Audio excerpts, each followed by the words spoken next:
दोस्तों बहुत बहुत स्वागत है आप सभी का एक बार फिर से। जी हाँ दोस्तों, आज पूरे दिन की कई महत्वपूर्ण और बड़ी खबरें निकलकर सामने आ रही हैं। जानेंगे सभी खबरों को विस्तार से। तो दोस्तों, खबरों में आगे बढ़ने से पहले वीडियो को एक प्यार भरा लाइक जरूर कर दें और ताजा खबरों को जानने के लिए चैनल को सब्सक्राइब भी जरूर कर लें। तो देखते हैं पहली बड़ी खबर क्या निकल कर आ रही है।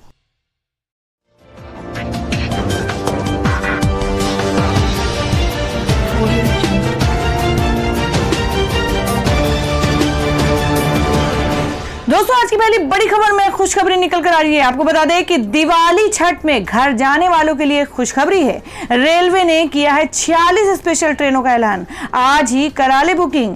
जी हां, आपको बता दें कि इस दिवाली और छठ पूजा पर घर जाने वालों के लिए रेलवे ने एक बड़ी खुशखबरी दी है। अगर आप भी अपने घर जाने का प्लान बना रहे हैं तो आपको ट्रेन में टिकट के लिए अब परेशान नहीं होना पड़ेगा। आपको बता दें, इंडियन रेलवे ने इस साल 46 फेस्टिवल स्पेशल ट्रेन चलाने का ऐलान किया है। ये सभी ट्रेन यूपी और बिहार के अलग अलग जिलों में जाएंगी। बता दें कि कोरोना काल में देश में सीमित संख्या में ट्रेनों का संचालन किया जा रहा है। ऐसे में त्योहारी सीजन में ट्रेनों की डिमांड को देखते हुए रेलवे ने अन्य स्पेशल ट्रेनों को चलाने का फैसला किया है। अगर आप भी यात्रा की योजना बना रहे हैं तो आप इन ट्रेनों की लिस्ट चेक करा लें और आज ही अपना टिकट बुक करा लें। बता दें कि इससे पहले रेलवे ने दुर्गा पूजा, दीपावली और छठ के मौके पर मांग को पूरा करने के लिए 100 से ज्यादा फेस्टिवल स्पेशल ट्रेनें चलाने का फैसला लिया था। भारतीय रेलवे के मुताबिक ये स्पेशल ट्रेनें नवरात्रि के बीच 20 अक्टूबर से दीपावली व छठ के बाद 30 नवंबर तक चलाई जा रही हैं। और दोस्तों, में अगली खबर एक हैरान कर देने वाली आ रही है। आपको बता दें कि मोबाइल इंटरनेट स्पीड के बारे में नेपाल पाकिस्तान से भी पीछे है भारत। मिली 131 रैंकिंग। जी हम बात करें कि मोबाइल अपलोड स्पीड की ग्लोबल एवरेज स्पीड 11.22 Mbps है। हालांकि भारत इस मामले में काफी पीछे है और एवरेज अपलोड स्पीड 4.31 Mbps है। ओकला की ओर से तैयार स्पीड टेस्ट ग्लोबल इंडेक्स में भारत मोबाइल इंटरनेट स्पीड में 131वें नंबर पर है। भारत इस मामले में दक्षिण कोरिया, श्रीलंका, नेपाल और पाकिस्तान जैसे देशों से भी पीछे है। भारत में औसत मोबाइल डाउनलोड स्पीड 12.7 Mbps है, जबकि वैश्विक औसत 35.26 Mbps है। सितंबर 2020 के लिए जारी किए गए इंडेक्स में यह बात कही गई है। फिक्स ब्रॉडबैंड स्पीड के मामले में भारत को इंडेक्स में 70वें स्थान पर रखा गया है। पिछली रैंकिंग के मुकाबले भारत 2 पायदान ऊपर है। मोबाइल इंटरनेट स्पीड इंडेक्स के मुताबिक साउथ कोरिया में सबसे अच्छी 121 Mbps की इंटरनेट स्पीड दर्ज की गई है और वही भारत 138 देशों की इस लिस्ट में 131वें नंबर पर है। भारत पर इंटरनेट स्पीड सिर्फ 12.7 Mbps ही है। पिछले महीने में ही भारत रैंकिंग में 2 पायदान और नीचे आ गया है। और दोस्तों, में अगली खबर में आपको बता दें जो कि प्रधानमंत्री गरीब कल्याण योजना के बारे में है। जी आपको बता दें कि तीसरा प्रोत्साहन पैकेज लाने की तैयारी में है सरकार। मार्च तक मिल सकता है फ्री में अनाज और कैश। जी हम बात करें कि देश भर में फैली कोरोना महामारी के आर्थिक प्रभाव से निपटने के लिए सरकार प्रोत्साहन पैकेज यानी 3.0 लाने की तैयारी कर रही है। रिपोर्ट्स के मुताबिक सरकार इस पैकेज में प्रधानमंत्री गरीब कल्याण योजना के फायदे को अगले साल मार्च तक के लिए बढ़ा सकती है। केंद्र सरकार सामाजिक सुरक्षा के लिए इस योजना की अवधि को बढ़ाने का प्लान कर रही है। जून तक चलने वाली इस स्कीम को सरकार ने नवंबर तक के लिए बढ़ा दिया है। आपको बता दें कि देश की गरीब जनता को कोरोना वायरस महामारी से बचाने के लिए सरकार ने पीएम कल्याण योजना की घोषणा मार्च में की थी। पहले इस योजना को जून तक के लिए लागू किया गया था, लेकिन देश की स्थिति को देखते हुए सरकार ने इसे नवंबर 2020 तक के लिए बढ़ाने का ऐलान किया था। और अब एक बार फिर से खबरें आ रही हैं कि सरकार इस योजना के फायदे को मार्च तक के लिए बढ़ा सकती है। तो दोस्तों, खबरों में आगे बढ़ने से पहले जान लेते हैं आज के माइंड क्विज के सवाल को। आज का सवाल आपको बताना है कि झारखंड के राज्यपाल का क्या नाम है। इसका जवाब आपको वीडियो के नीचे कमेंट बॉक्स में देना है और सही जवाब देने वाले को रैंडमली सिलेक्ट किया जाएगा और वो जीत सकते एक बम्पर पुरस्कार। तो बढ़ते अगली खबर की ओर। और दोस्तों, अगली खबर निकल कर आ रही है। आपको बता दें कि केरल फलों सब्जियों के एमएसपी तय करने वाला पहला राज्य बना। 1 नवंबर से होगा लागू। जी हां, आपको बता दें कि केरल सरकार ने सब्जियों के लिए आधार मूल्य तय कर दिया है। इसी के साथ केरल सब्जियों के लिए न्यूनतम समर्थन मूल्य तय करने वाला देश का पहला राज्य बन गया है।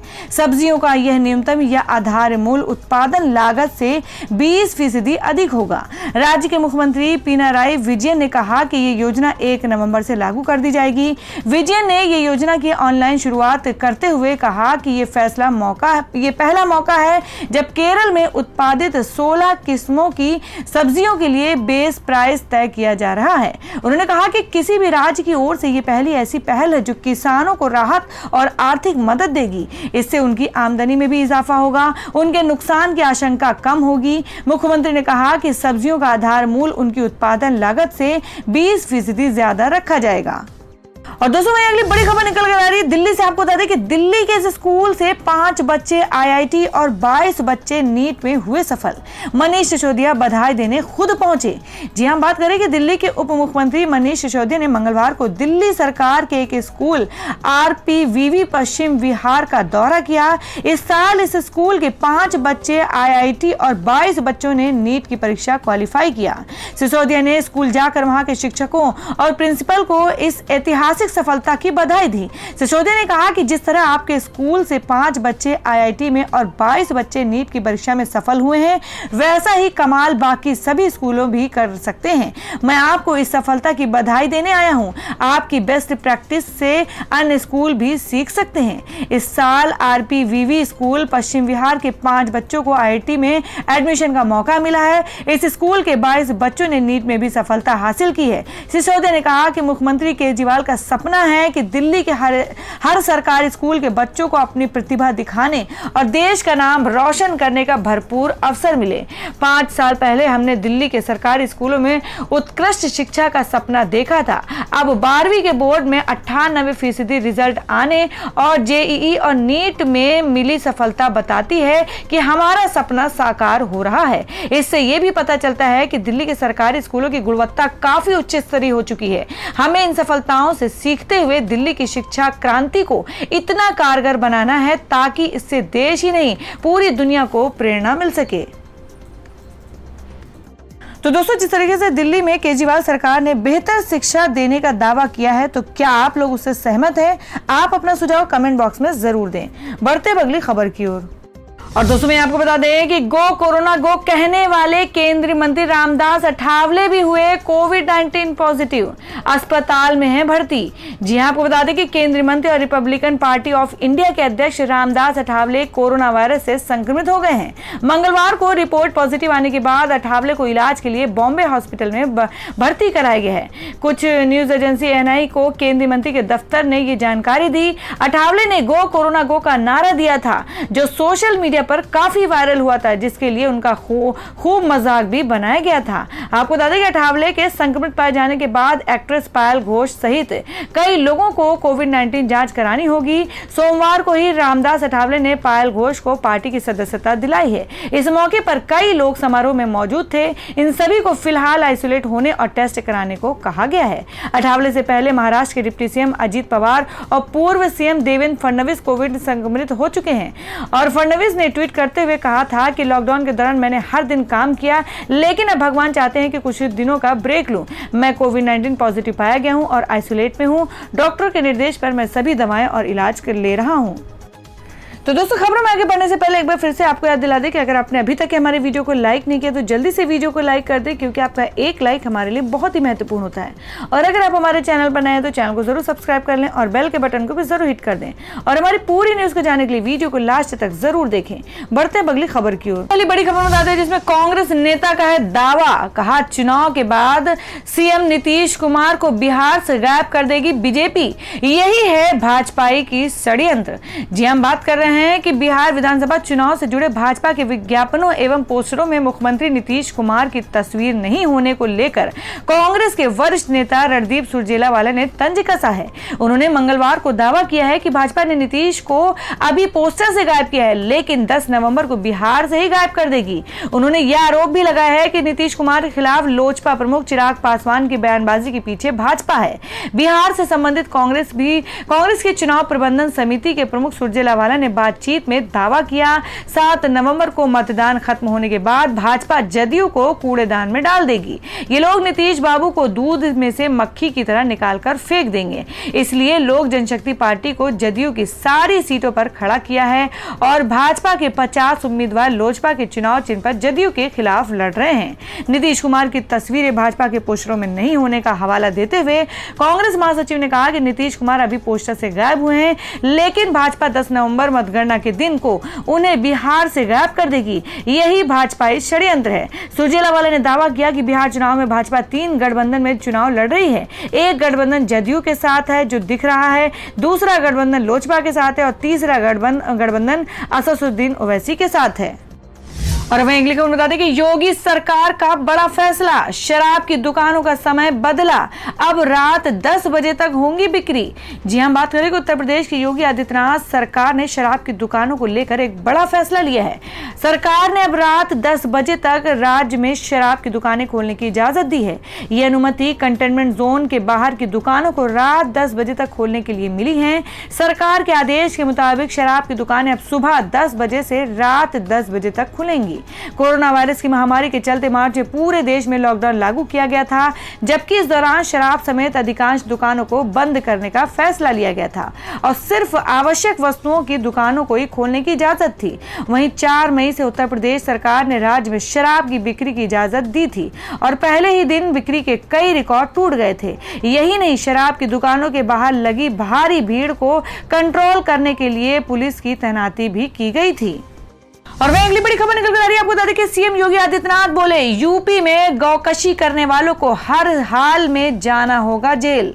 जी हां, बात करें कि यूपी के उन्नाव की बांगरमऊ विधानसभा सीट पर उपचुनाव का काउंटडाउन शुरू हो गया है। ये सीट भाजपा के लिए प्रतिष्ठा की सीट है। 2017 में भाजपा के टिकट पर कुलदीप सिंह सेंगर यहां से चौथी बार विधायक चुने गए थे, लेकिन एक मामले में दोषी पाए जाने पर दिसंबर 2019 में उन्हें उम्र कैद की सजा हो गई है, जिसके चलते ये सीट रिक्त हो गई है। मंगलवार को सीएम योगी आदित्यनाथ 1 माह के अंतराल में दूसरी बार बांगरमऊ की जनता के बीच पहुंचे। इस दौरान सीएम ने 13 मिनट के भाषण में प्रदेश सरकार की उपलब्धियां गिनाई और विपक्षी दलों पर जमकर बरसे। सीएम ने कहा कि सपा, बसपा और कांग्रेस के लिए परिवार ही पार्टी है, जबकि बीजेपी में कार्यकर्ता हर पद पर पहुंच सकता है। सीएम ने प्रदेश सरकार की उपलब्धियों को बताते हुए कहा कि पहले 100 रुपए में 90 रुपए चाटुकार बिचौलिया खाते थे, लेकिन पीएम मोदी के नेतृत्व में पूरा पैसा गरीब के खाते में पहुंच रहा है। हम लोगों ने 3 वर्ष में 3 लाख नौकरी दी,